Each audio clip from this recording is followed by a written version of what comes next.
কার্তিক মাস কিন্তু আজ থেকে অলরেডি শুরু হয়ে গেছে। অক্টোবরের 8 তারিখ থেকে নভেম্বরের 6 তারিখ অবধি কিন্তু কার্তিক মাস থাকবে।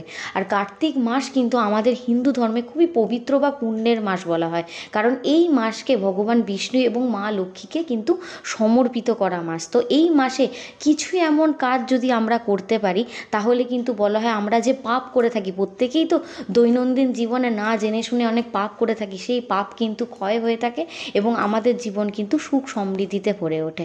তো প্রথমেই বলে রাখি যে এই মাসে যদি আমরা ভগবান বিষ্ণু এবং মা লক্ষ্মীর পুজো নিয়মিত প্রতিদিন ভালোভাবে করতে পারি, তাহলে কিন্তু খুব ভালো ফল পাওয়া যায়। আর এছাড়াও বলা হয় যে সনাতন ধর্মে এই কার্তিক মাসে পুরো মাস যদি আমরা নিজেদের ঘরের সদর দরজা বলুন বা তুলসী তলায় যদি প্রতিদিন সন্ধ্যাবেলা সকাল সন্ধে যদি ঘিয়ের প্রদীপ জ্বালাতে পারি, সেক্ষেত্রে কিন্তু আমাদের পিতৃপুরুষ বা পিতৃদোষ থেকে কিন্তু আমরা মুক্তি পেয়ে থাকি, বা অনেকে অনেক পাপ করে থাকি, সেই পাপ থেকেও কিন্তু ক্ষয় মেলে। এবং কার্তিক মাসের পূর্ণিমায় বা অমাবস্যায় যে থাকে, সেই পূর্ণিমা বা অমাবস্যায় যদি আমরা বাড়িতে ধনলক্ষ্মী বা মহালক্ষ্মীর পুজো করতে পারি, সেক্ষেত্রেও কিন্তু খুব ভালো সমৃদ্ধি লাভ করা যায়।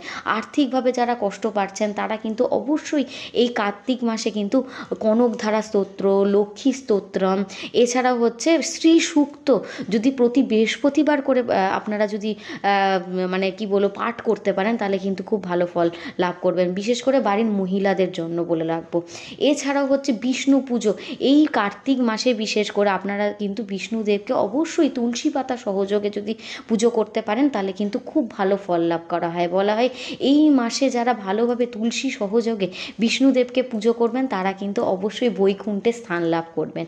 এছাড়াও আমি বলবো যে অনেকেই আছেন অশোক গাছ বা অশ্বত্থ গাছের তলায় যদি সন্ধেবেলা করে আপনারা ঘিয়ের প্রদীপ বা সর্ষের তেলের প্রদীপ যদি জ্বালাতে পারেন, এক্ষেত্রে বলা হয় সব রকম শত্রুর নজর বলুন, কোনো রকম ভয় বলুন, বা বাড়িতে ধরুন কোনো রকম নজর লেগে আপনাদের আর্থিকভাবে ক্ষতি হচ্ছে, সেই সবগুলো থেকে কিন্তু বলা হয় মুক্তি পাওয়া যায়।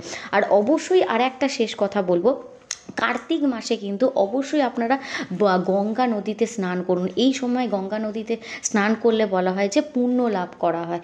এছাড়াও বলবো অবশ্যই আপনারা যদি পারেন বৃহস্পতিবার করে লক্ষ্মী দেবীকে আপনারা কড়ি বলুন বা গোমতী চক্র যেটা আছে 11টা করে যদি আপনারা নিবেদন করতে পারেন, এতেও বলা হয় কিন্তু অর্থকষ্ট দূরীভূত হয়। এবং তার সাথে সাথে আর একটা লাস্ট আমি টোটকা বলবো, অবশ্যই বিষ্ণু পুজোর সময় কিন্তু আপনারা তিল নিবেদন করতে পারেন বিষ্ণুদেবের চরণে, এক্ষেত্রেও বলা হয় সব রকম কিন্তু পাপ ক্ষয় ঘটে।